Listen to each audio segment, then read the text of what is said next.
She was just a waitress until she saw the Mafia boss Fiancée hiding a gun under the table. Mara Vance had spent years being invisible inside luxury restaurants, serving powerful men who never remembered her name. But one Friday night, she noticed everything: the shifted cameras, the blocked exit, the fake smile, and the pistol beneath Celeste Armand's silk-covered hand.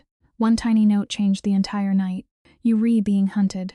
Leave now." Adrienne Moreau read it seconds before the dining room exploded into gunfire.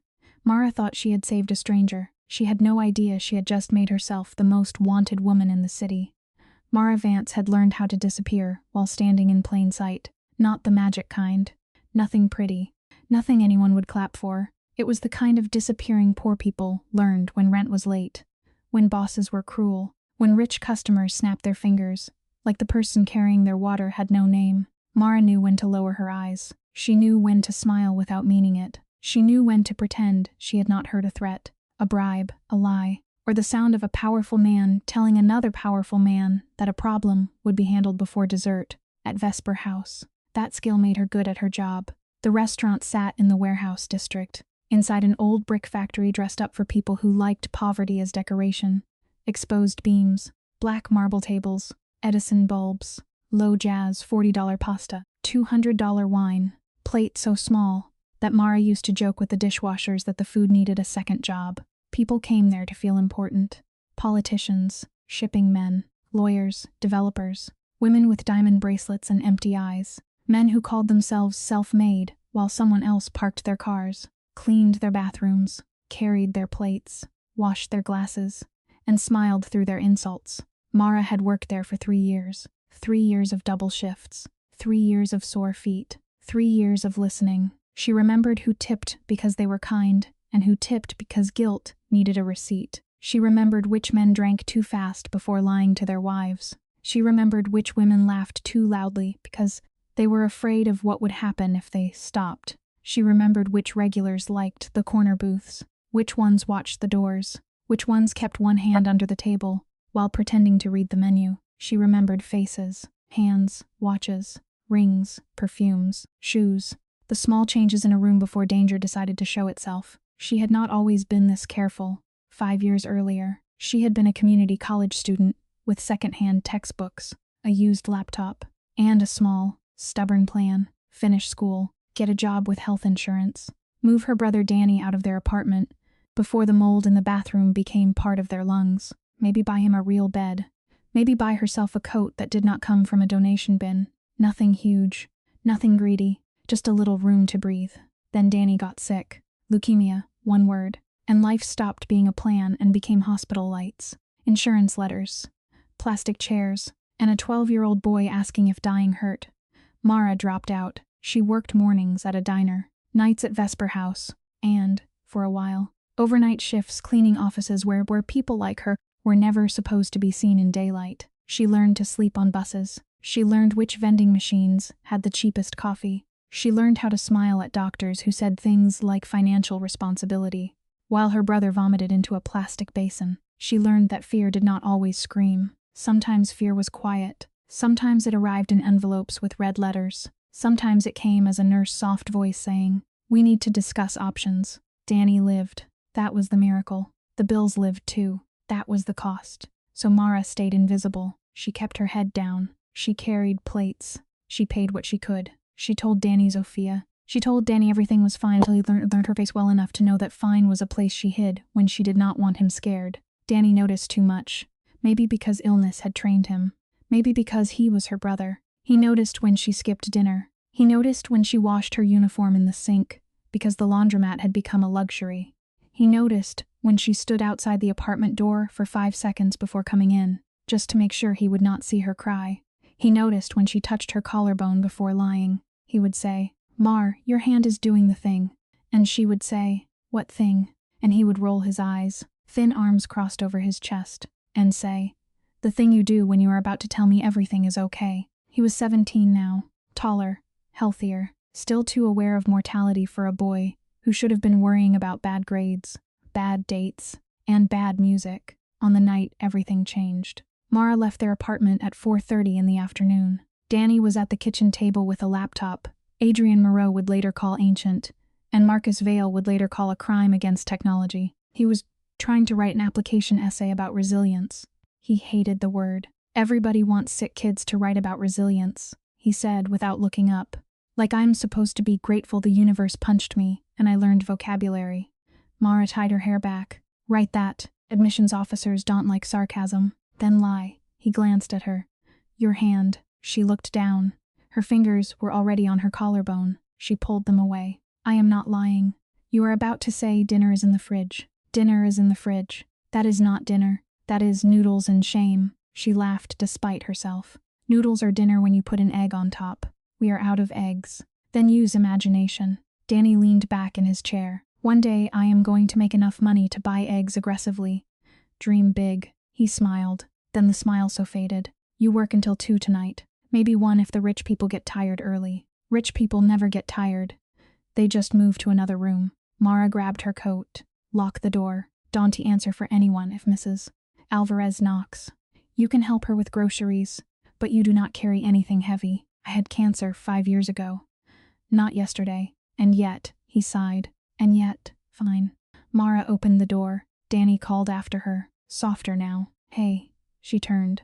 Be careful. I am going to serve risotto, not fight wolves. Still, he looked down at his laptop. You notice things. Sometimes that is not safe. Mara smiled because the alternative was letting him see the worry already inside her. I'll be invisible. He did not smile back. That's what I'm afraid of. She carried that sentence with her onto the bus, through the wet city streets, into the warm glow of Vesper House. By 6, the restaurant smelled like garlic, lemon, butter, and money. By 6:30, the bar was full. By 7, Mara knew something was wrong. She felt it in the air, a tightness under the music. Vesper House always had a jazz trio on Fridays, but that night there was only one pianist, playing slow songs with the careful boredom of a man following instructions. The drummer's stool was still on stage. The bass stand was still there, but no drum, no bass, just piano. Quiet enough that conversations could be heard by people trained to hear them. The back exit had been blocked since noon by a maintenance sign, though no repair crew had come. The 2 cameras near the wine wall had been turned a few inches away from the center of the dining room. A normal person would not notice. Mara was not a normal person in rooms like that. She was paid to see without being seen.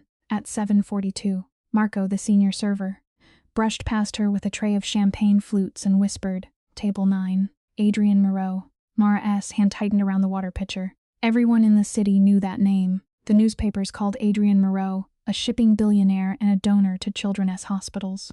The mayor called him a partner in economic development. The police called him a person of interest, usually off the record. Men on the docks called him boss, but only when they were sure no microphone was nearby. To the city, he was a rumor with tailored suits. To Mara, he was the kind of man guests stopped talking about when servers got too close. She had served him twice before. He tipped well. He said please. He remembered her name after one visit, which somehow made him more frightening, not less. Men like that remembered only what they chose to remember. Who is he with? Mara asked. Marco nodded toward the entrance. His fiancée, Celeste Armand. Engagement dinner, I guess, manager said comp the wine, and Dante breathed too loud. Mara looked across the room. Adrian was already seated at table 9, with his back to the brick wall. Of course he was. Never the window, never the room behind him. He wore a charcoal suit. White shirt open at the collar, no tie, dark hair slicked back. Neat stubble, hands relaxed on the table in a way that did not feel relaxed at all. Across from him sat Celeste Armand, and for 1 second Mara understood why dangerous things were often made beautiful. Celeste was not just pretty, she was composed. Auburn hair over one shoulder, pearl earrings, pale silk dress, a smile soft enough to be mistaken for kindness. She rested her hand over Adrian S. and laughed at something he said. It looked romantic. It looked perfect. It looked rehearsed. Mara moved through the room with the water pitcher, filling glasses people had not touched, and counted the wrong things. The man in the navy blazer near the kitchen doors had ordered halibut and never lifted his fork. His knife sat at an angle too deliberate to be careless. The 2 women at the bar kept their purses on their laps, instead of using the hooks below the counter. Their hands never moved far from the clasps. A man by the window adjusted his collar every few seconds, though he wore no tie. Mara saw the thin wire disappear beneath his shirt. Federal agent, maybe. Private security, maybe. A rival soldier, maybe. She did not know. She only knew the room had become a trap, and Adrian Moreau was sitting in the center of it with a woman whose smile was too clean. Mara approached table 9 because her job required it, and because fear had not yet given her permission to run. Adrian was speaking quietly. Celeste was listening, eyes soft, face warm, fingers still, too still. Mara had seen that expression before, not on women in silk dresses, on men who hurt people behind closed doors and then asked why everyone was being dramatic, calm, controlled, empty beneath the surface. More water, Mara asked. Adrian looked up. His eyes were dark gray, the color of a storm before rain. Please, he said. She leaned in. Celeste shifted her legs. The white tablecloth lifted just enough. Mara saw black metal under the linen, a small pistol near Celeste's right hand. The water stream trembled. Celeste looked at the glass. Then at Mara. The smile did not move. The eyes changed completely. Thank you, Celeste said. Mara stepped back. Her heart began to beat in her throat. 7 days earlier, Mara had heard Celeste in the hallway near the coat check. Celeste had been turned toward the wall. Phone pressed to her ear, voice low and bright. He trusts me completely, she had said. Friday night. Vesper House. By midnight. Adrian Moreau will be dead, and my father will take what is left. Mara had frozen behind a potted plant, holding a bottle of burgundy like a weapon she did not know how to use. At the time, she told herself she had misunderstood. Rich people spoke in riddles. Maybe it was business. Maybe it was a joke. Maybe it was none of her business. Mostly, she had been afraid. Fear was good at writing arguments for silence. Now the arguments were gone. The gun was real. The agents were real. The blocked exit was real. Mara walked to the service station and gripped the edge until her fingers hurt. Danny's warning came back to her. You notice things. Sometimes that is not safe. She thought of his laptop on the kitchen table, his bad essay, his thin smile, his dream of buying eggs aggressively. She thought of the hospital, of all those nights when adults had made choices over his body and called it protocol. She had hated being helpless then. She hated it now. Mara tore a corner from her order pad. Her hand shook so badly the first word came out crooked. She wrote 7 words in 1 letter. You read being hunted. Leave now. It looked too small to matter. A scrap of paper. A waitress's handwriting. It should not have been strong enough to destroy a plan built by Mafia money, federal ambition, and a woman with a gun under the table. But sometimes the smallest thing in a room is the only honest thing in it. Mara folded the paper twice and carried it back with a napkin. Sir, she said, placing it beside Adrian's water glass. The host stand says you have an urgent phone call. Adrian did not look at the note. I did not give this restaurant my number. They said it was about your shipment. The word was a gamble. She knew it as soon as she said it. Adrian's gaze flicked down. He lifted his glass and covered the paper with his palm. Celeste kept talking about wedding flowers, but her fingers moved toward the hidden gun.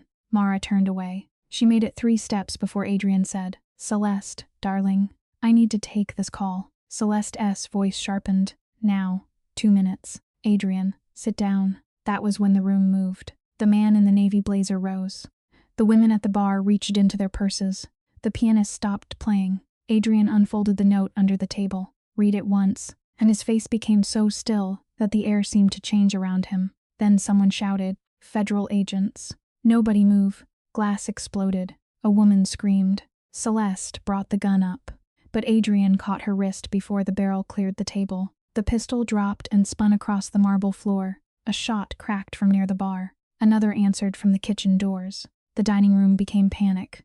White tablecloths, overturned chairs, red wine spreading like blood under broken glass. Mara froze beside the service station. Her body would not move. She was not brave. She was not trained. She was a woman with bills due, and a brother who needed her alive. Adrian crossed the space in 3 strides, grabbed her arm, and pulled her down as a bullet struck the wall behind her. Run, he said. She stared at him.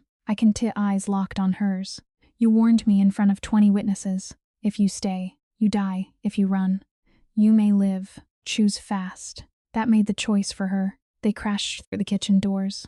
Cooks shouted and dropped to the floor. Marco crawled under a prep table, eyes wide with terror. Adrian moved like a man who had mapped every exit before ordering wine. He shoved Mara past the walk-in freezer and into the service corridor. The blocked back exit stood ahead. It's sealed. Mara gasped. Not anymore. Adrian kicked through the cheap barricade so hard the wood split. Night air hit them. The alley smelled like rain, grease, and gun smoke. A black sedan waited beside the loading dock, engine running. Mara had just enough time to wonder how long Adrian had known he might need to flee before a bullet hit the dumpster near her head. Adrian pushed her forward and shielded her with his body. The rear window of the sedan shattered as he shoved her inside. "Drive," he ordered. The car launched into traffic. Mara slid across the leather seat, shaking so violently she could not breathe. Adrian pressed a white cloth to a cut on his temple. Blood ran down the side of his face. He looked more irritated than afraid. "Your name," he said. "What?" "Your name." "Mara Vance." He repeated it slowly. "Mara Vance. Do you understand what you did tonight?" She laughed once, and it sounded broken. "Ruined my job." The driver, a scarred man with both hands hard on the wheel, made a short sound. Adrian did not smile. "You saved my life, and put a target on yours. I don't know anything. You know Celeste had a gun. You knew enough to warn me." "I heard her last week," Mara said. The words came now because fear had split open, and there was no room left to hold them. "In the hallway. She said you would be dead by midnight. She said her father would take what was left." "I thought I misheard. I wanted to mishear." Adrian went quiet. The city lights moved across his face. "Her father is Vincent Armand." Mara knew that name too. Guns, drugs, missing people, warehouses no one inspected, men who sent flowers to funerals they caused. "So she's not just your fiancée?" "No," Adrian said. "She is a weapon I invited into my house." Mara pressed her hands together to stop them from shaking. "I need to go home. My brother is there. Danny. He is 17. He can be alone if people come looking." Adrian held out his hand. "Address. Why would I give you that?" "Because if Celeste knows your name by morning, your brother becomes leverage by lunch." She hated him for saying it. She hated him more because he was right. She gave the address. Adrian made one phone call. His voice dropped into a tone so cold, the driver glanced in the mirror. "Protective detail. Immediate. 2 teams. No uniforms. Secure the boy first. Explain later. Anyone touches him. I want that street shut down in 5 minutes." He ended the call. Mara stared at him. "Just like that. Just like that. Who are you?" Adrian looked at her. Blood still on his face. Sirens fading behind them. "Tonight, Miss Vance. I am the only thing standing between your brother and the people Celeste will send." The sedan climbed toward the hills, where the city's wealth hid behind trees, gates, and men with weapons who never asked questions. Adrian's estate looked less like a home than a fortress pretending to be architecture. Iron gates opened before the car stopped. Cameras turned.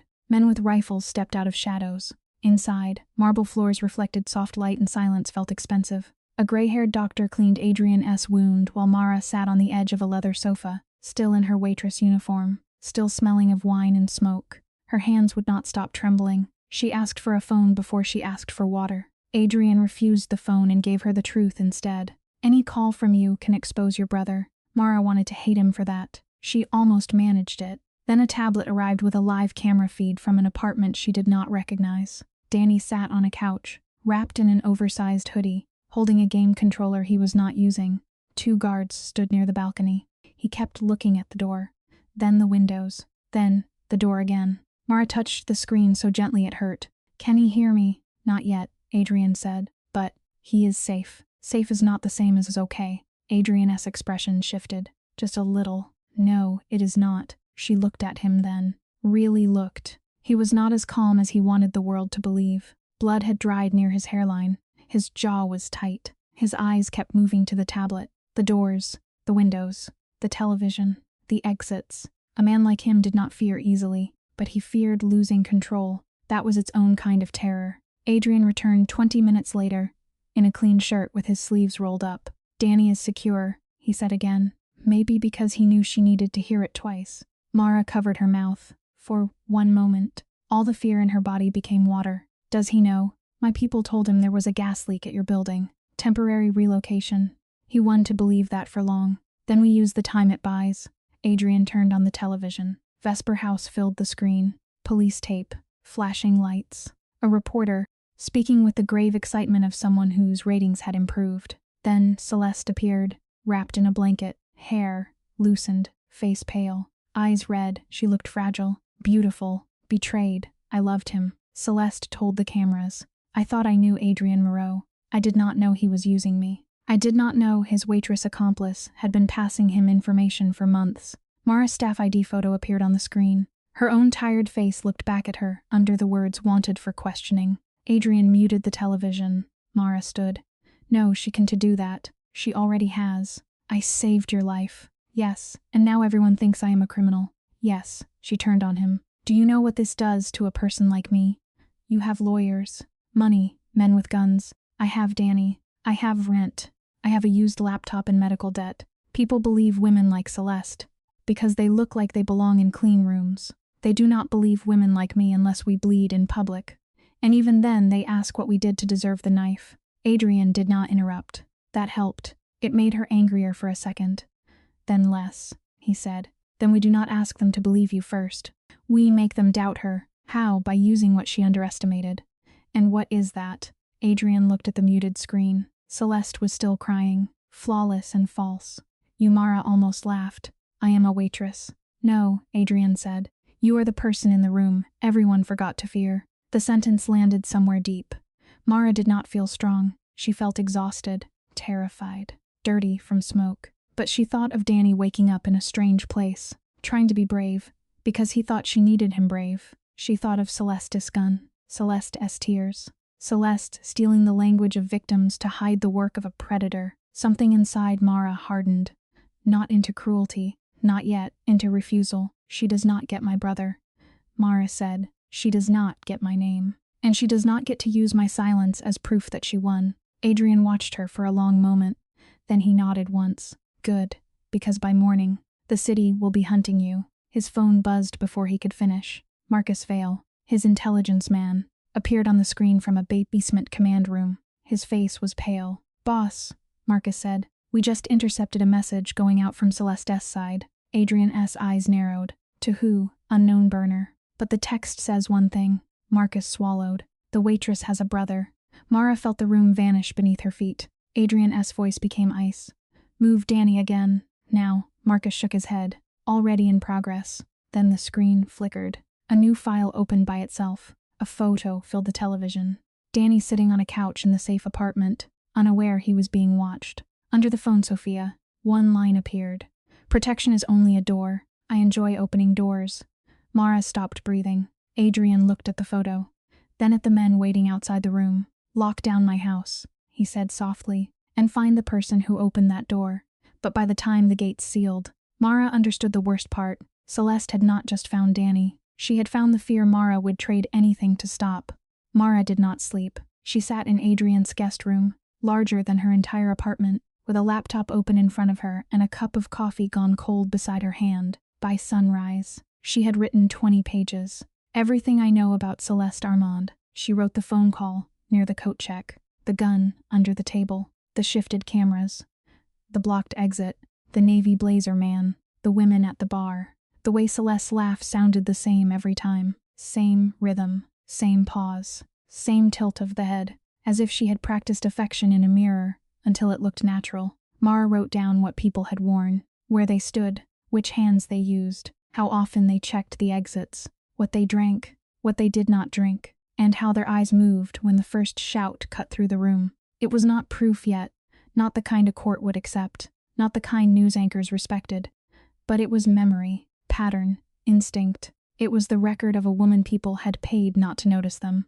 Poor people noticed, sick people noticed, service workers noticed. Anyone whose safety depended on reading a room before the room turned dangerous noticed. Adrian came in at dawn with fresh coffee, black, bitter, perfect. You wrote all night. You bled all night. He touched the bandage at his temple. Fair, he stepped closer to the desk, close enough to read the headings, but not close enough to crowd her. This is good. It sounds not enough. No, but it is a beginning.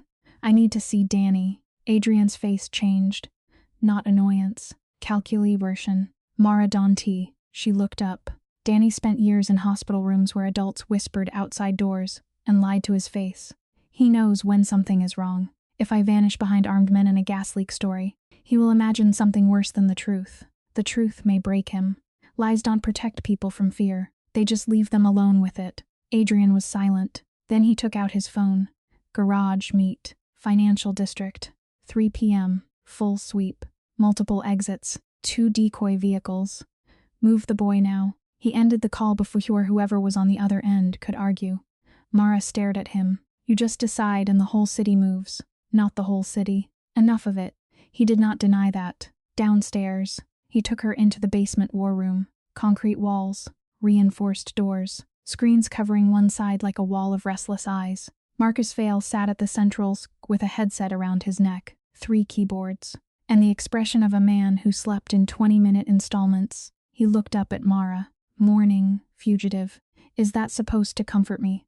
A man not trained for comfort. Clearly, Adrian said. Show her. Marcus pulled up Celeste's press conference. Celeste sat between 2 federal agents. Navy dress. Hair pinned back. Eyes shining with tears. Mara Vance has been helping Adrian Moreau for months. Celeste said. She is not innocent. She is dangerous. The feed changed. Social media posts. News panels. Mara's face. Her name. Strangers calling her traitor. Criminal. Whore. Liar. Some wished prison on her. Some wished death. The cruelty came easily to them. Typed, quickly. Shared widely. One woman wrote that Mara looked exactly like the kind of person who would sell her soul for money. One man wrote that waitresses were always listening and could never be trusted. Another posted Danny S. old hospital fundraiser with the caption, Motive. Mara read that one twice before the letters blurred. Her brother's sickness had become entertainment. For people who did not know his middle name, she reached for the edge of the table and missed. Adrian caught the tablet before it fell. Turn it off, she said. Marcus did. Sorry. He sounded like he meant it. That helped more than he knew. The silence after the screen went black was worse than the noise. It left room for imagination. Mara saw strangers digging through her life. She saw Danny S. remission photo spread beside conspiracy theories. She saw old coworkers being harassed for interviews. She saw Mrs. Alvarez from downstairs opening her door to cameras. She bent forward and pressed both hands over her mouth. No sound came out. Adrian did not touch her. He said, Breathe. Mara shook her head. I don't want to be known like this. I know. No. You don't, She looked up. You were born into rooms that already had your name in them. I was surviving by making sure nobody remembered mine, and now everyone knows it wrong. Adrian's expression shifted. Then we correct the record. Records don't correct fast enough. No, he said, they do not. That was not comfort. It was respect. Sometimes respect was not pretending the wound was smaller than it was. Adrian placed the tablet in front of her again. Danny sat on a couch in a luxury apartment, holding a game controller and pretending not to be scared. 2 guards stood near the balcony. He kept looking at the door, then at the windows, then back at the door. A woman with gray hair and a Dr. S bag sat in a chair nearby, speaking to him in a low voice. That is Dr. Chen, Adrian said. She works with trauma patients. She was my sister's physician after Vincent's first attack on our family. Your sister. Adrian's jaw tightened. For a second, the room changed. Not in light. In temperature. Elise, he said. She ran the legitimate side of my shipping company. 10 years ago, Vincent demanded access to one of our routes. Guns, people, things I do not allow through my ports. Mara looked at him. You have rules. Yes, rules don't make you clean. No, he said. They only show me where the dirt begins. He looked at the tablet. Not at her. Elise refused him. Her car went off a bridge in heavy rain 2 days later. The police called it an accident. I called it war. The confession sat between them. Heavy, uneven. Not an excuse. Not an absolution. A wound explaining the shape of a man. Mara softened despite herself. I'm sorry. Do not be. It does nothing. Sometimes sorry isn't supposed to fix anything. Sometimes it just means someone sees the wound. Adrian looked at her then, and for the first time, he seemed less like a rumor, and more like someone who had once been young enough to believe power could protect what he loved. Celeste knew about Elise, Mara asked. Yes, and used it. Every day, he said, gently. That one word made Mara colder than anger would have. Cruelty was one thing. Gentle cruelty was another. Gentle cruelty sat beside you at dinner, held your hand, and asked where it hurt so it could press there later. Mara touched the screen where Danny sat. Can he hear me? Not yet, Adrian said. Any call can be traced. Then I see him at 3. Yes. And after that, Adrian turned to Marcus. We find the leak. Marcus pulled up security records. Only 9 people knew the first location.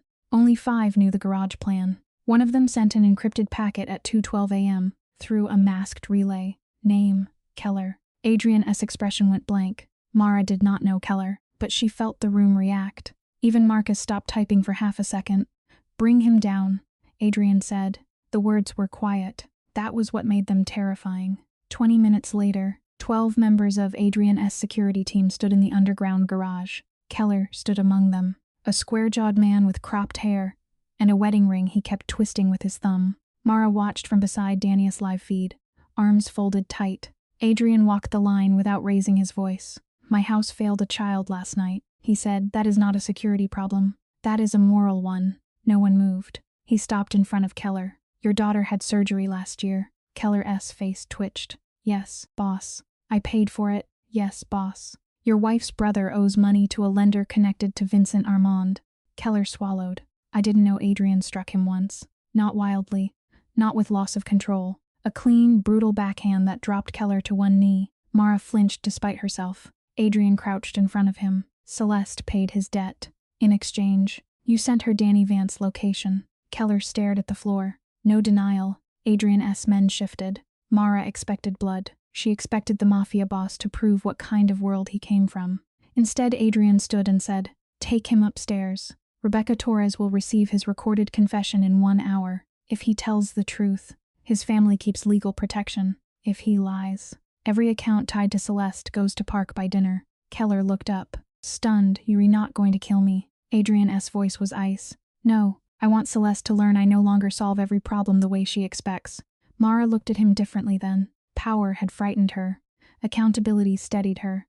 Maybe that was what people like Adrian had forgotten. Strength was not only the ability to destroy. Sometimes it was the ability to stop when destruction would feel good. But the Keller confession revealed something worse. He had not opened only one door. He had sent a partial route log from Adrian's port network, a list of vehicles, and a timestamp connected to Danius' emergency relocation. Marks traced the data leak across 3 false servers and found a digital fingerprint tied to an old shipping subcontractor.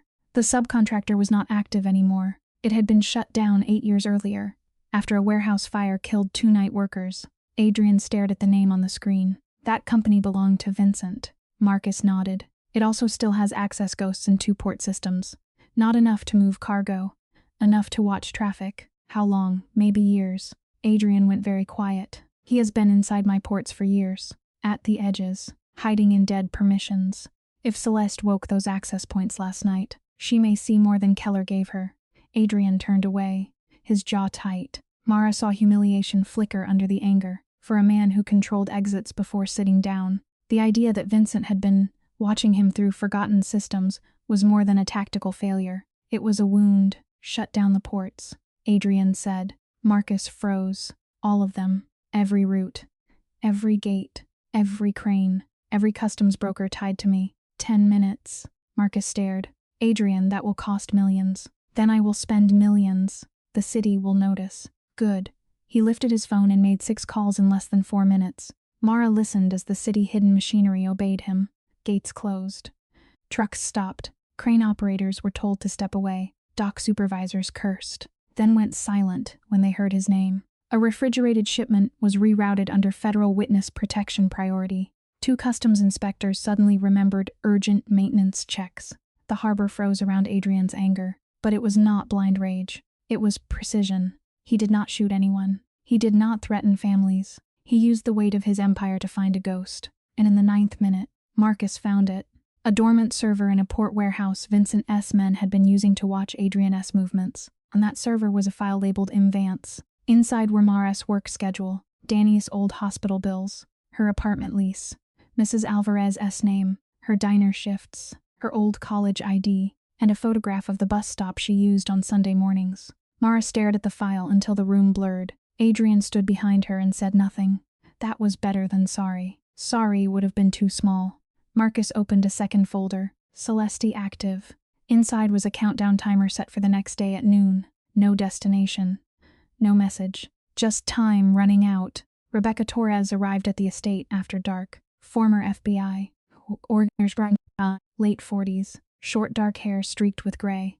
A scar through one eyebrow and eyes that had forgotten how to be impressed. She walked into Adrian's war room, looked at the frozen port map, then at Mara, and said, "So you read the waitress who broke the internet and shut down half the harbor." "I didn't shut down anything. That's what all dangerous people say at first, Marcus muttered. I like her. Rebecca ignored him. She listened to Mara's account without interrupting. The restaurant, the gun, the note, Celeste's phone call, Danny, Keller, the dead server. When Mara finished, Rebecca leaned back. You touch your collarbone when you re-afraid. Mara pulled her hand down. Danny says I do it when I lie. Could be both. Body habits are messy. But if Celeste ever gets you on camera, remember this. Truth is not only words. It is breath, timing, hands, where your eyes go. If someone forces you to say something false, leave a pattern someone who knows you can recognize. Mara stared. You think she'll force a confession? Rebecca looked at Adrian. I think Celeste is building a story. Stories need scenes. Adrian's jaw tightened. She won T get Mara. Rebecca snorted. That kind of sentence is how men like you tempt God and smarter enemies. A screen beeped. Marcus straightened. Incoming from Celeste's channel. A video opened. Mara's blood froze. Danny was tied to a chair in a bare room. Tape over his mouth. Eyes wide with fear. No, Mara whispered. Danny was upstairs. Safe. Guards confirmed it. The video continued. Celeste's voice played over it. You protect him well. But protection is only a door. I enjoy opening doors. Marcus ran the file. Deepfake composite, he said, built from garage footage and old social posts. Not live. Mara nearly collapsed with relief and rage. Adriana's fist hit the table so hard a keyboard jumped. She wants panic. Rebecca nodded. Because panic makes people call, run, expose roots, make mistakes. Mara looked at the fake image of Danny bound and terrified. Her fear became sharp, usable, then we'd on to panic. Her voice shook. But the words held. We make her think we did. At 3. Mara met Danny in the 3rd underground level of a parking garage in the financial district. The meeting had been delayed after the port shut down and moved twice. Danny jumped out of the SUV before the guard could stop him. She caught him and held him so tightly he coughed. He smelled like cheap shampoo, fear, and home. I'm okay, she whispered. You always say that when you re-not. He pulled back and studied her face. What is going on? They said gas leak, then security issue, then some weird relocation.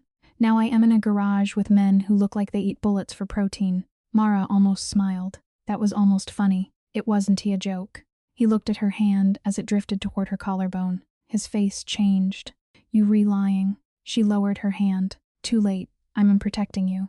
That's what you call lying when you feel guilty. It hurt because it was true. Mara glanced at Adrian, who stood by the sedan, far enough to give them privacy, close enough to watch every entrance. I got involved in something dangerous, she said carefully. I can tell you all of it yet. Cancer was dangerous. You told me the truth then. You were the one in danger then. I am in danger now. Mara had no answer. Danny's voice dropped. You don't have to carry everything alone just because Mom died. And Dad was useless and I got sick. I am not 12 anymore. You are still my little brother. And you are still allowed to be a person. That broke something in her. Not loudly, quietly like ice cracking under snow. She pulled him close. I don't know how to do this without being afraid. Then be afraid and don't lie to me. The guard tapped the window. Time, Mara wiped her. I love you. I know. Stay with them. Don't call anyone. Don't answer unknown numbers. Don't post anything. Not even to complain. That last part is cruel. Danny. Fine. He hesitated. Promise you'll come back. Mara almost said yes, then stopped. His words stood between them. Don't lie to me. So she said. I will do everything I can to come back. Danny nodded slowly. It was not enough. It was better than a lie. As Mara stepped away, Marcus's voice came through Adriana's earpiece loud enough for her to hear. Boss, white van on level 2. Same plate from the restaurant perimeter. Adriana's eyes sharpened. Lock exits. Already trying. They removing. A white van tore down the ramp above them. Tires screamed. Adrian did not chase. He lifted his phone. Gate 3. Stop the van. A crash echoed from the upper level. Then shouting. Then silence. Danny stared at Mara. What was that? Adrian looked at him and did not lie. Someone who wanted to know where you were. Danny went pale. Mara moved toward him. But he stepped back and looked at her with horror. Not at her. At the truth. This is because of you. The words hit her harder than a bullet could have. Danny heard himself and broke. I didn't mean no, Mara whispered. It's okay. It was not okay. But he was 17 and terrified. And fear says cruel things when it has nowhere safe to go. Adrian stepped in before silence could swallow them. "This is because of Celeste Armand," he said, "and Vincent, and men who sell fear because fear pays well. Your sister tried to save a life. That is not a crime." Danny looked at Adrian. "Then why does everyone say she's a criminal?" Adrian's answer came slowly. "Because lies move faster when powerful people carry them." Danny wiped his face with his sleeve. "Then move faster." That became the order of the day. Move faster. But Celeste had already planned for that too. The careful leak they crafted was supposed to draw out Celeste's team, not Celeste herself. A message through a compromised channel suggested Adrian would move Danny at noon the next day. False route, false convoy, false weakness. Adrian wanted to use it to catch her people. Rebecca wanted surveillance only. Park wanted legal coverage. Mara wanted Celeste in a room with a camera and no escape.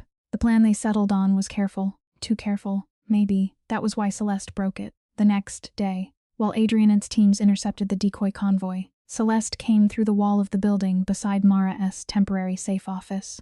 No alarms, no dramatic entrance, just a soft click behind Mara, then cold metal at her neck. "Hello, little ghost," Celeste whispered. Mara froze. "If you scream, Danny's school records, hospital history, and last known location go to every bounty hunter in the city." Mara's hand moved toward the panic button in her sleeve. Celeste pressed a needle against her side. "Press it and I turn your brother into a map." Mara let her hand fall. That was how Celeste took her. Not with an army. Not with a gunfight. With fear aimed precisely at love. The basement smelled like bleach and damp concrete. When the hood came off, Mara sat tied to a chair beneath a bare light bulb. A camera stood in front of her. Celeste stood beside it, holding a printed page. "This is your statement." Mara's head felt heavy, drugged, but not enough to sleep. "Where is Danny? Safe from me if you are useful." "That means nothing." "It means everything. Utility is the closest thing to mercy in my family." Celeste handed her the page. Mara saw the words. "My name is Mara Vance. I have been working for Adrian Moreau for 8 months. I helped him evade federal custody. Celeste Armand is innocent. Adrian used me. I lied. I am sorry." Mara looked up. "No one will believe this." Celeste smiled. "People believe what relieves them. They do not want corruption, coercion, and selective intelligence. They want a waitress who betrayed a beautiful victim because a dangerous man paid her. Easy stories travel fast. You re-stealing the pain of real victims to hide what you are." The slap came fast. Mara tasted blood. Celeste leaned close. "You are not noble because you suffer. Suffering just makes you available. My father taught me that. Find the wound, press it, and people will do anything." "Is that what he did to you?" Celeste went still. For 1 second, the mask cracked. Then she lifted the gun. "Read." Mara looked into the camera. She thought of Rebecca. Truth is breath. Timing. Hands. She thought of Danny. "You touch your collarbone when you lie," she began. "My name is Mara Vance." Her voice sounded dead. She touched her collarbone once. "I have been working for Adrian Moreau for 8 months. Twice I helped him evade federal custody. 3 times. She moved her eyes slightly left, toward Celeste's gun, again. Again, each lie marked, each breath controlled. Her body became a witness. When it ended, Celeste reviewed the footage. "Better than I expected. You won to keep Danny safe." "No," Celeste said honestly, "but you will keep hoping I might. Hope is such an efficient leash." A crash sounded upstairs. Celeste's head snapped up. Gunfire followed. Short. Controlled. "Not wild, Adrian," Celeste hissed. "He learns, The lights went out. Smoke rolled under the door. Someone cut Mara's ties. Adrian's voice came close in the dark. "Can you walk?" "Barely. Good enough." He pulled her up. She stumbled against him. "How did you find me?" "You counted turns under your breath until the drug hit. Your wire died. But Marcus recovered the first 6. After that, I guessed the kind of building Celeste would choose. That insane. Educated, they moved through smoke. Adrian shielding her with his body. Upstairs, Celeste's guards were on the floor, zip-tied, alive. Alive mattered. Adrian had ordered it. Mara noticed. Celeste escaped through a service tunnel, but not cleanly. She left behind 1 glove, 1 shell casing, and a smear of blood where broken glass had cut her hand. Small things. Mara trusted small things. The confession went public at 6:14 the next morning. It spread like infection. 5 million views in the first hour. News anchors repeated shocking admission until the phrase sounded like a verdict. Commentators called Mara proof that evil could wear an apron and tired eyes. Strangers edited her face into memes. Some called for prison, some for death. A former customer from Vesper House gave an interview saying Mara had always seemed too quiet. A woman from the apartment building told a reporter that Mara worked too many hours, and the reporter edited the sentence until it sounded suspicious. A charity blogger dug up Danny's fundraiser and asked how a waitress could pay medical bills without outside help. By noon, Mara was no longer a person. She was a theory people could use to feel clever. Danny watched 10 seconds before throwing the tablet across the room. "It's fake," he shouted. "I know it's fake." His voice cracked. Mara moved toward him, but he stepped back. Not from hatred, from too much feeling. "I knew what you were doing," he said. "The collarbone. You were telling me." "Yes. Then why does it still feel like I heard you say it?" Mara had no answer. Trauma did not care that the mind understood context. The body heard the person you loved confess to terrible things, and the wound opened anyway. Mara sat on the floor, not forcing him closer. "I'm sorry." Danny slid down the wall opposite her. "I hate her." "Me too. I hate that I am scared." "Me too. I hate that you keep almost dying because of me." Mara's head snapped up. "No, Danny. No, if I weren't here, if you weren't here, I would have forgotten why staying human matters." He looked at her, tears running now. Mara continued, voice shaking. "She wants me to believe loving you makes me weak. It does, T. It makes me careful. It makes me angry. It makes me refuse to become her." Danny crawled across the floor and leaned into her. They stayed there, while the world outside called her a liar. Downstairs, Marcus built the counter-release. He paired Mara's marked gestures with Rebecca's analysis, Danny's testimony about the collarbone habit, audio stress markers, and a frame-by-frame breakdown showing Mara repeatedly looking towards someone off-camera. They released it not as a grand declaration, but as a question. If Mara Vance confessed freely, why does the video show signs of coercion? Doubt opened again. Not enough, but wider. Park used the public pressure to move internally this Nolan Pierce, the agent tied to the Vesper House raid. By evening, Pierce was suspended. By midnight, he was missing. At 2 a.m, Rebecca found him dead in his car near the river. 2 shots. No wallet. No phone. Celeste is cleaning house, Rebecca said over the secure line. Her voice was rough. "She knows the financial trail is next." Adrian stood in the war room, both hands on the table. "Meridian Financial." Marcus nodded. "If Pierce was paid through Meridian, the records are there. Then we go tonight." Park's voice came through the speaker. "No, you do not storm a financial firm because you are angry. You want this to survive court. We need a warrant, probable cause, and chain of custody." Adrian's eyes flashed. "By the time your paperwork breathes, Vincent will burn the records. Then help me get the warrant faster." Park snapped. "You want to stop monsters. Stop making my job harder by acting like one." Silence. This was the line. Not bullets. Not speeches. Whether they would choose the slower road. Because it left room for truth to stand afterward. Mara said. "What do you need?" Park answered. "A source inside Meridian. Someone with legal access." That was when Elena Armand entered the story. Vincent's other daughter. Not Celeste. Not the weapon. The discarded one. She lived in France with her mother. Isabel, a woman Vincent had once loved loudly and abandoned quietly. Adrian suggested leverage. Not gently. Fear made him ugly for a moment. "If Elena matters to Vincent, no." Mara said. "We do not use an innocent woman as bait. Celeste used Danny, and that is why we don't tea." Danny stood in the doorway, pale and furious. "Please don't hurt someone because of me." That ended it. Elena was contacted through Rebecca and Park. Not abducted. Not threatened. Not used. She agreed to speak because she wanted to. Choice changed everything. She flew in under federal protection, wearing paint-stained jeans and an oversized sweater, looking nothing like Celeste. "You expected another monster," Elena said when she met Mara in a safe office above a church. Mara did not lie. "I didn't know what to expect. Neither did my father when I was born. That is why he left." Elena gave them 17 years of payment records, wire transfers, messages, shell company names, and one detail that mattered more than all of them. Meridian Financial hosted a private client event every quarter. Vincent sometimes attended when he wanted to remind his money men who owned the room. The next event was the following night. "He will not expect me," Elena said. "He never does." Mara looked at her. "You don't have to prove anything." Elena's smile was sad. "I know, that is why I can choose." The room went quiet. Adrian looked away first. The confession was fake, but the damage was real. And before the night was over, Celeste would make sure the next lie came with bodies attached.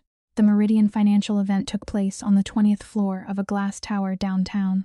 No abandoned villain lair, no dramatic ruin, just chrome, champagne, soft lighting, and people hiding crime behind the language of investments. Adrian entered in a tailored black suit, calm enough to look bored. Mara walked beside him in a smoke-gray dress that felt like someone else's skin. Rebecca had chosen the dress because it looked expensive without looking memorable. Marcus had hidden a microphone in the seam near Mara's ribs. Adrian had looked at her for half a second, too long when she stepped into the room, then looked away as if discipline had become muscle memory. "You re-shaking," he murmured, now, his hand resting lightly at her back. "I'm a waitress pretending to be rich while helping the FBI rob a financial firm used by criminals. Technically, not rob, that does not help. You belong in this room because you chose to walk into it." She glanced at him. That almost sounded like therapy. "I have been exposed to Dr. Chen against my will." Across the room, Elena moved toward the staff corridor with a wireless tap hidden in her clutch. Marcus waited in a van below, surrounded by screens, half-eaten takeout, and enough caffeine to power a small nation. Park had a sealed warrant ready to activate if Elena's access confirmed the records. Rebecca was inside disguised as private security, and she looked far too pleased to be wearing an earpiece again. Mara circulated with Adrian, listening to men discuss offshore accounts, charitable foundations, and regulatory headaches with the same voices other people used to discuss weather. She noticed the servers. She could not help it. One young man flinched when a guest snapped fingers near his face. Mara caught his eye and gave him a small nod. "I see you." His shoulders lowered a fraction. It did not change the operation. It changed that second. Sometimes respect began there. A white-haired man with a rose-gold watch took Adriana's hand and said, "Terrible business. The restaurant incident. Tragic how unstable people can be." He looked at Mara when he said unstable.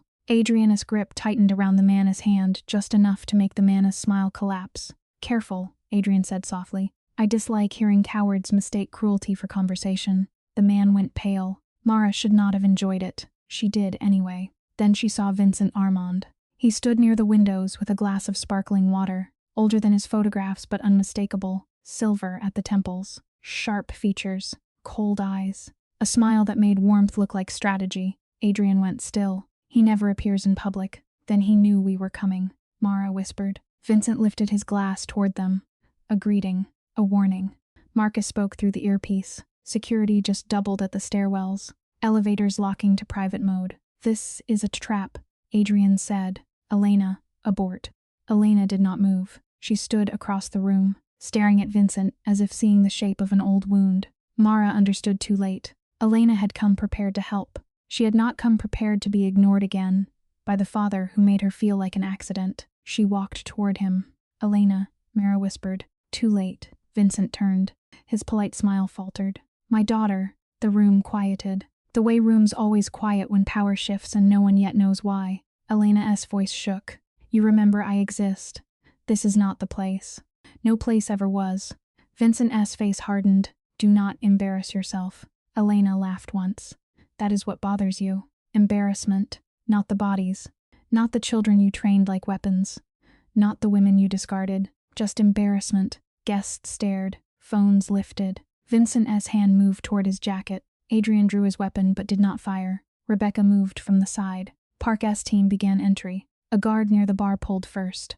One shot cracked into the ceiling. Sprinklers burst open, raining cold water over silk, cashmere, and money. People screamed and dropped. Chaos, but not the wild chaos of Vesper House. Controlled chaos.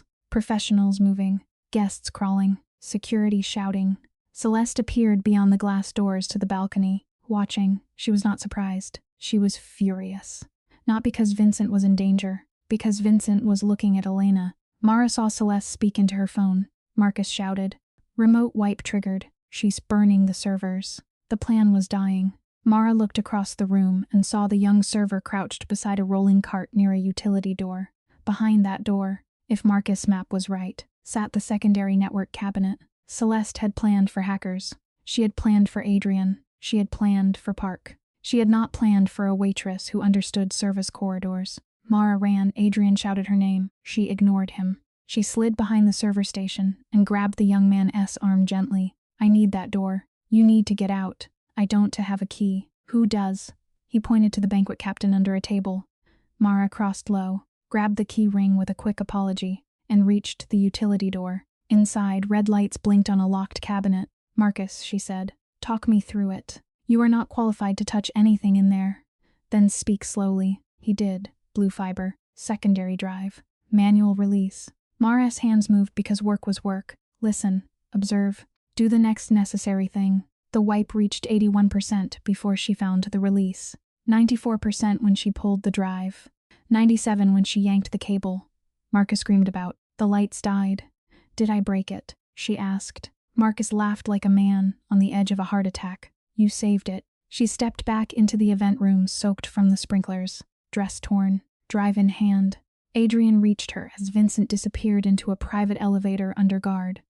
"We had him," Adrian said, rage in his voice. "No," Mara said, holding up the drive.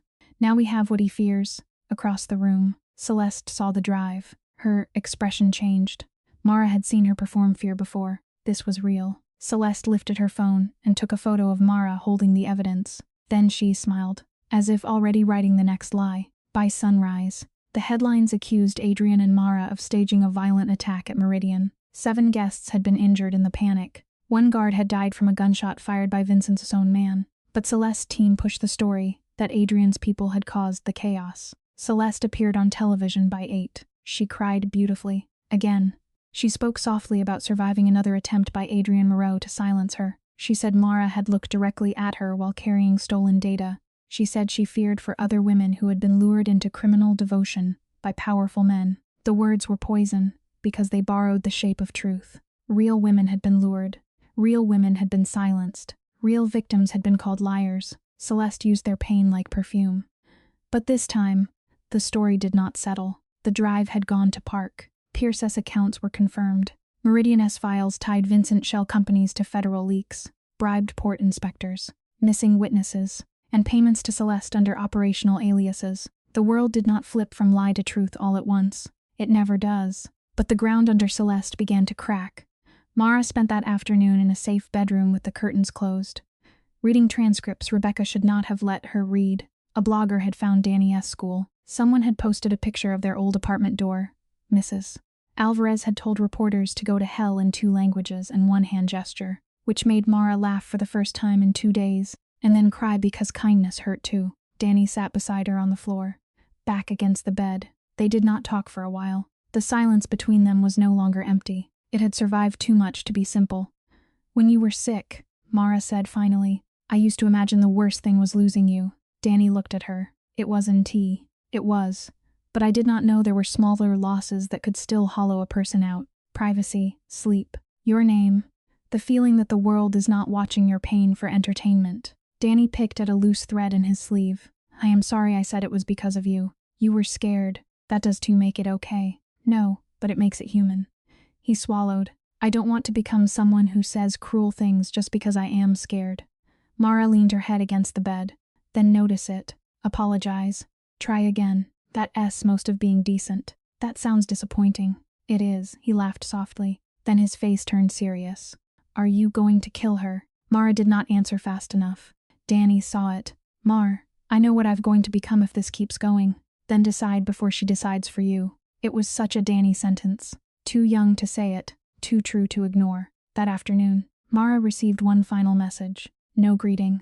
No threat to Danny. Just a photo of Celeste standing beside Vincent in a private room, his face turned away from her. Her eyes fixed on him with something almost like hunger. Under it, 4 words. "He will choose me." Mara stared at it for a long time. Then she said, "That is how we beat her." Adrian looked up.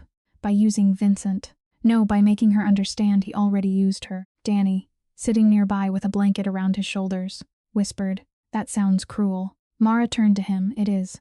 "Then why?" "Because Celeste is not just protecting a secret. She is protecting the only story that lets her survive herself." Danny looked tired, older, and what happens if you break it? Mara looked at Celeste's eyes in the photo. She breaks with it.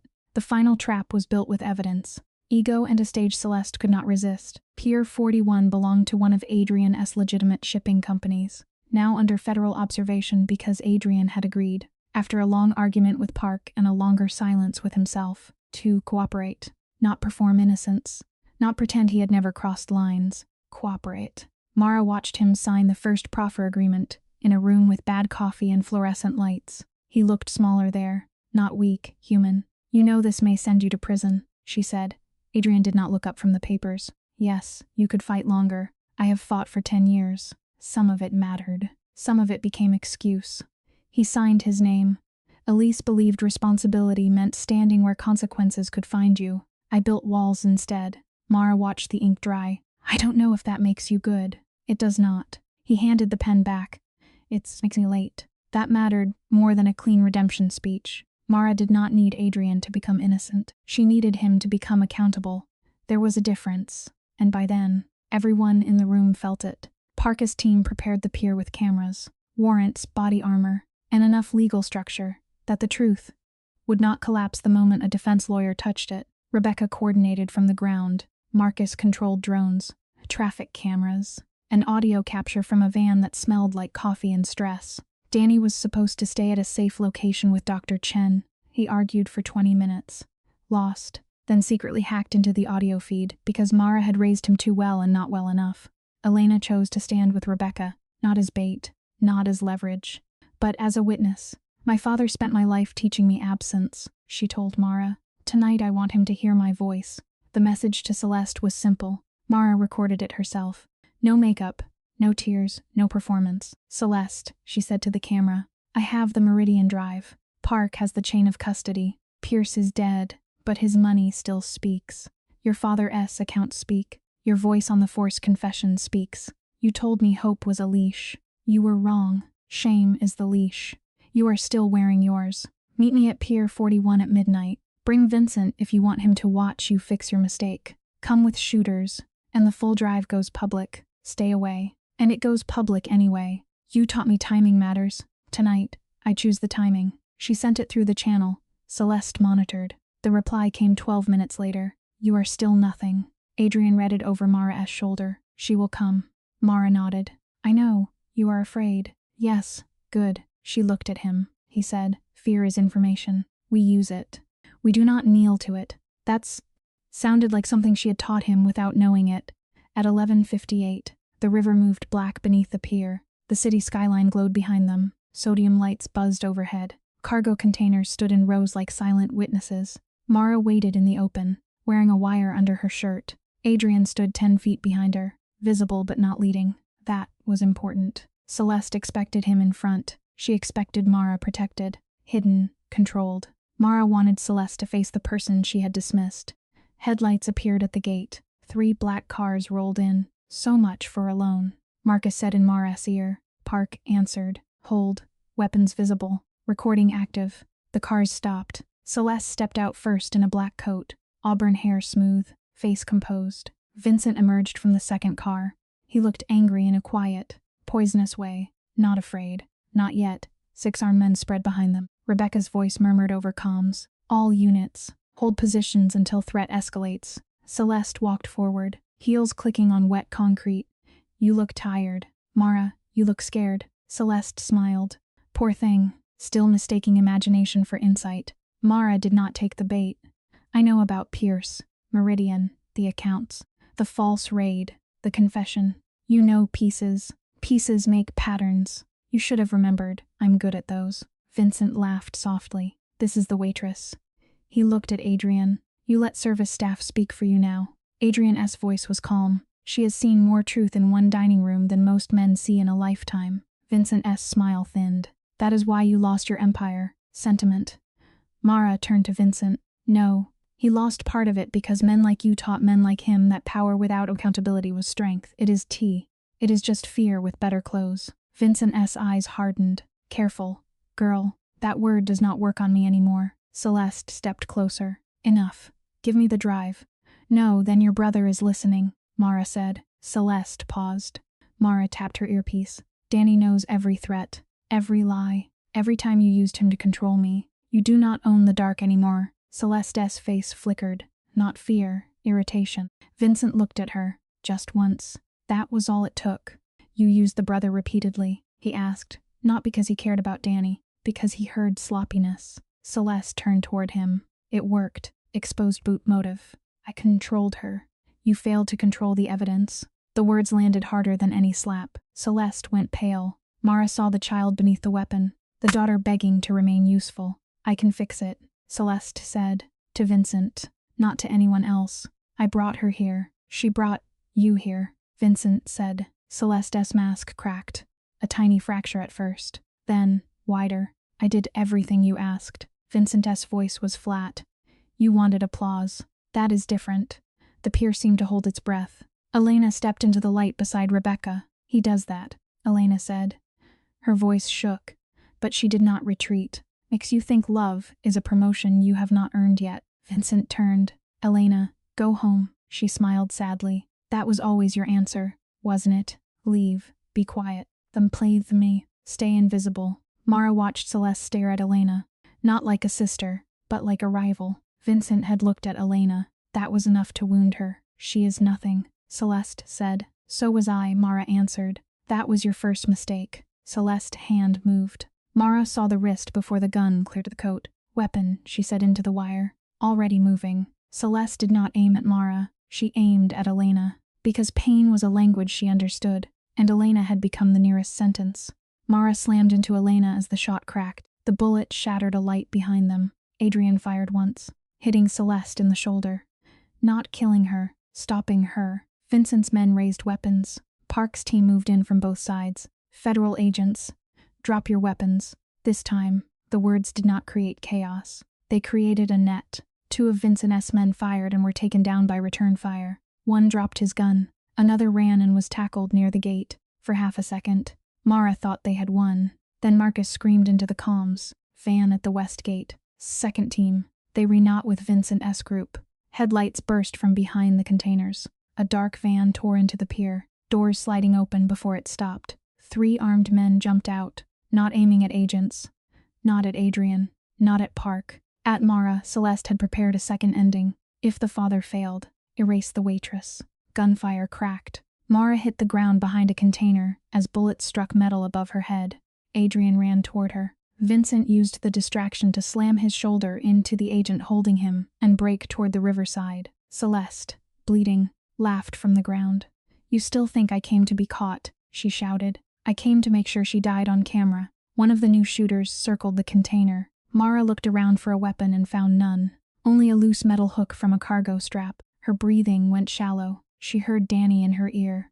Mara, his voice was small, terrified. Mara, talk to me. She could not. Footsteps came closer. The shooter rounded the edge. Mara swung the hook with both hands, catching him across the wrist. The gun clattered. He lunged. She kicked his knee and crawled for the weapon. He grabbed her ankle. Adrian reached them first. He struck the man with the butt of his pistol and dragged Mara up. Move, Vincent, she gasped. I see him. Vincent was at the edge of the pier now, heading toward a small service boat that had been hidden under the dock. Adrian raised his weapon. Vincent turned, smiling even as agents shouted for him to stop. Your sister died begging, Vincent called. Adrian stopped. Mara saw it, the old wound opening, the old world offering him the simplest ending. Blood for blood, Vincent continued, soft enough that only those nearby heard. Elise understood too late. Rules are what weak people invent to feel clean while strong people decide. Adrian raised his weapon. Park shouted, Moreau, lower it. Vincent's smile widened. He wanted it. He wanted Adrian to execute him on camera. Then every headline would become easy again. Mafia boss murders rival during federal operation. Celeste's narrative would rise from the ashes. Mara stepped between them. Adrian, his eyes stayed on Vincent. Move no, he killed Elise. Yes, he will keep killing. Maybe. Mara, she lowered her voice. If you shoot him now, he still controls you. He still controls the story. He dies proving you were always the monster he called you. Adrian's hand trembled. Mara had never seen it tremble before. Vincent hissed. Shoot me, or kneel. Those are the only endings men like us get. Danny's voice broke through Mara's earpiece. He had hacked the feed. Of course he had. Mr. Moreau. Adrian's face shifted. Danny continued, voice shaking. Please don't teach my sister that saving people always ends with becoming worse. Silence fell around the pier. Even the river seemed quieter. Adrian closed his eyes. When he opened them, something had changed. Not healed. Not erased. Chosen. He lowered the weapon. slowly, like putting down a decade of poison. Park's agents swarmed Vincent and forced him to the ground. Vincent cursed then, not like a king, like a man, ordinary, furious, afraid of courtrooms, discovery, fluorescent lights, and locked doors he did not control. But Celeste was not finished. She had crawled to the gun dropped by one of her men. Mara saw the movement in the reflection of a puddle. Small things, always small things. Celeste lifted the weapon toward Adrian's back. Mara shouted and ran. The shot fired. Pain tore across Mara's side, hot and bright, as the bullet grazed her and struck the container behind her. Adrian turned and fired into the concrete near Celeste's hand. Park tackled her before she could shoot again. Danny screamed through the earpiece. Mara dropped to one knee, pressing a hand to her side. Blood seeped between her fingers. Not enough to kill, enough to terrify everyone who loved her. Adrian caught her before she hit the ground. Mara, I am okay. You are bleeding. I said okay. Not elegant. His face almost broke. That scared her more than the pain. Celeste, pinned under two agents, stared at Mara with hatred so raw it looked like grief. You should have stayed invisible, she whispered. Mara looked at her from Adrian's arms. No. You should have remembered we can still see in the dark. The arrests made headlines before sunrise. Not clean headlines. Nothing in real life becomes clean because cameras arrive. Some people still believed Celeste. Some believed Mara only because they already hated the rich. Some turned the case into politics. Conspiracy. Entertainment. Whatever shape made them feel safe from complexity. But the evidence held. Pierce accounts led to Meridian executives. Meridian led to shell companies. Shell companies led to ports, warehouses, bribed inspectors, missing witnesses, and judges who suddenly remembered they had always supported transparency. The city spent weeks pretending to be shocked. Reporters stood outside courthouses and used phrases like systemic failure, as if the system had simply tripped over its own shoes instead of being purchased one signature at a time. Mara recovered in a safe medical wing under Rebecca's watch. The bullet had only grazed her, but the pain arrived in waves, especially at night, when the room went quiet and her body remembered the pier. Danny slept in the chair beside her for 3 nights, refusing every bed offered. On the second night, he woke from a nightmare and grabbed her hand so hard it hurt. I thought you were gone, he whispered. Mara turned her palm around his. I am here, I know. My brain is stupid. Your brain is scared. Same thing. Not the same. He looked at the bandage under her ribs. I said cruel things. You apologized. It still happened. Yes. He waited, expecting her to soften it. She did not. Things can be forgiven and still matter, she said. That is how we learn not to repeat them. Danny nodded slowly. That sounds like therapy. I have also been exposed against my will. Rebecca gave testimony. Elena gave testimony. Danny gave testimony about the forced confession signal, and the courtroom went silent when he explained, in a steady voice, how his sister touched her collarbone when she lied, and how she used that small human habit to tell him she was being forced. People think evidence is always dramatic, he said. Sometimes it is just knowing someone well enough to know when they are scared. Mara cried then, quietly, not because she wanted the jury to see, because love, when spoken plainly, can undo you. Celeste did not go quietly. She tried one last time to steal the room. On the 3rd week of trial, her defense team introduced a clipped recording from the pier, edited to make Mara sound as if she had lured Celeste there to kill her. For 6 minutes. The courtroom leaned toward the old story. 6 minutes was enough to make Mara's hands go cold. Then Adrian took the stand. Against every lawyer's advice, against every instinct that had once told him to protect himself first, he admitted that the voice before and after the clip was his. He explained the operation. He explained his cooperation. He admitted where his own crimes ended and Celeste's lies began. Mara Vance did not lure Celeste Armand to murder her, he said. She lured her into telling the truth. The difference matters. The prosecutor asked. And why should this court believe you, Mr. Moreau? Adrian looked at Mara, then at the jury, because for once, lying would help me less than the truth helps her. It was not heroic. It was costly. That made it land. Celeste watched him with pure hatred, not because he had betrayed her, because he had chosen Mara's truth over his own safety. Vincent's trial took longer. Money dragged its feet. Lawyers filed motions. Witnesses needed protection. Systems moved slowly, and sometimes badly. But they moved. Celeste was convicted months later. When the verdict was read, she stood perfectly still, face pale, chin lifted, as if posture could overrule consequence. Only when Vincent refused to look at her did she finally break. Not loudly, not dramatically. Her eyes moved to him once, searching for something. Approval, anger, anything. He gave her nothing. That was the sentence she had feared most. Adrian also faced charges. Not Celestis lies. Real things. Gray things. Things he had once justified as the cost of surviving among worse men. He cooperated, accepted a sentence, and stood before the judge without asking Mara to defend him. Power made me useful to some people and dangerous to others, he said. I cannot undo the second by pointing to the first. It was not a perfect apology. Perfect apologies are usually performances. It was honest enough to hurt. That made it better. Before Adrian reported to custody, Mara met him in a plain attorney room with beige walls and terrible coffee. He wore a dark suit, but without his men and his estate around him. He looked less like a legend and more like a tired man, trying to become someone Elise might have recognized. Mara still had a bandage under her coat from the shot at the pier. Adrian noticed because he noticed everything, but he did not ask if it hurt. He knew it did. Danny, he asked, applying to colleges. Good. You. Terrible coffee. That is not an answer. It is the safest one, she smiled. Then silence settled between them. It was full, but not uncomfortable, Adrian said. I owe you my life. You saved mine too. That does not balance it. Maybe life is in accounting. He looked down at his hands.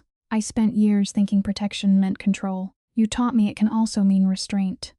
Danny helped. Danny may be the most dangerous person in your family. He would love that.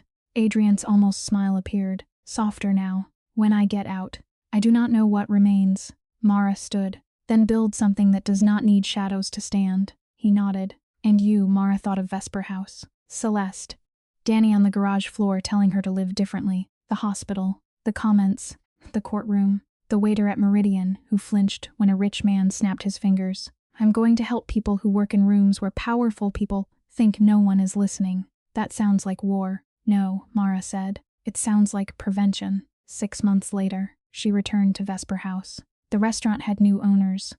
Brighter lights, working cameras, clear exits, and a staff safety program Rebecca had bullied 3 city agencies into supporting. The first time Mara stood outside the building, her body refused to move. Her palm went damp. Her ribs ached. She could hear the first gunshot again, could smell wine and smoke, could see Celeste's eyes turning from silk to steel. Danny stood beside her with 2 coffees and said nothing. That was what helped.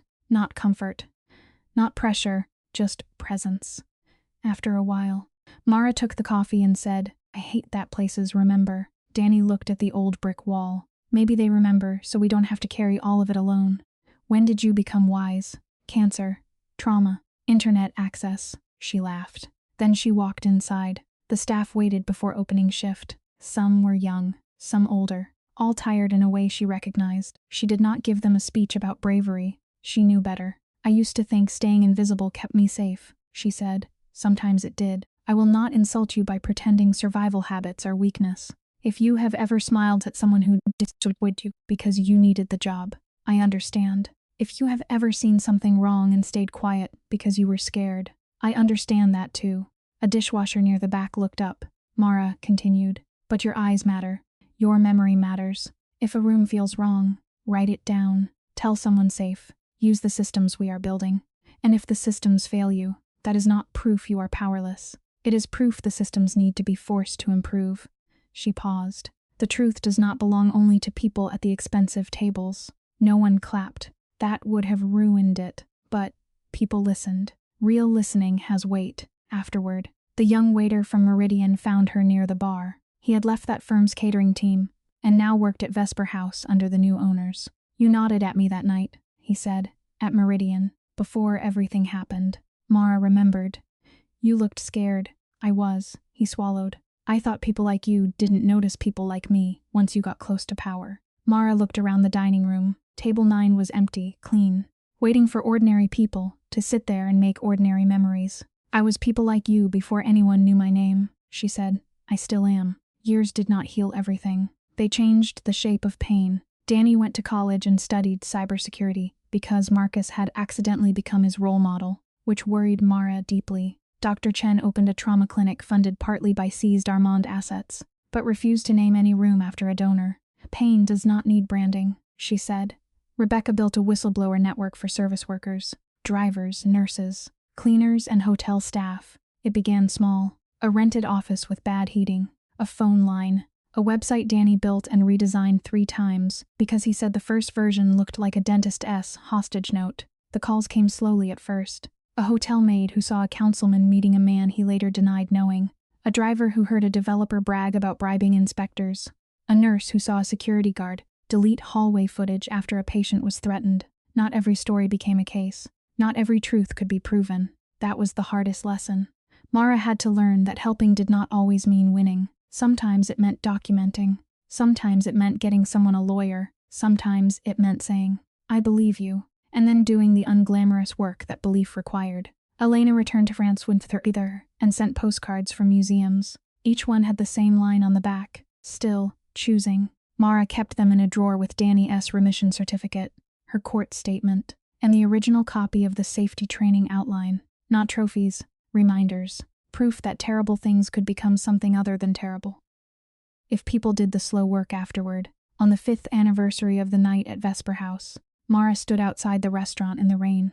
Danny picked her up in an old car that made a noise she pretended not to hear, because he insisted it had personality. He leaned across and opened the passenger door. "You okay?" She looked through the window at table 9. A couple sat there now, laughing over pasta, unaware of ghosts. That felt right. Places should be allowed to become more than the worst thing that happened inside them. "A little sad," Mara said, "but okay." Danny nodded. "Grilled cheese. You think grilled cheese fixes everything?" "No, I think it helps enough to be worth making." They drove through the city. Mara watched the lights slide across wet pavement. She saw a doorman holding an umbrella for an old woman, a delivery driver rubbing his wrists at a red light, a nurse smoking behind a hospital with her eyes closed, a dishwasher laughing into his phone outside a kitchen door. Lives everywhere, stories everywhere, people deserving respect before they did something dramatic enough to earn it. At home, Mara found a letter waiting. No return address. Adrian Phone's handwriting. She opened it after Danny fell asleep on the couch, during a movie he had chosen and then denied choosing. "Mara," the letter said, "today I spoke to a group in the prison education program. I told them control is not the same as care. One of them told me that sounded like something a therapist would say, if the therapist owned a knife. I thought you would appreciate that. I am learning to listen. It is slower than command and more difficult than fear. It may also be the first honest work I have done. I hope Danny is well. I hope you are still choosing light when darkness offers efficiency." Mara read the letter twice and put it in the drawer with the other reminders. Then she made tea and caught her reflection in the dark kitchen window. She looked older than the waitress who had stood beside table 9, with a shaking hand and a scrap of paper. Of course she did. She had earned every line. Her fingers rose to her collarbone out of old habit. She paused, then lowered her hand. Fear was still there. It might always be there, but it no longer spoke alone. Once, Mara Vance believed survival meant staying unseen.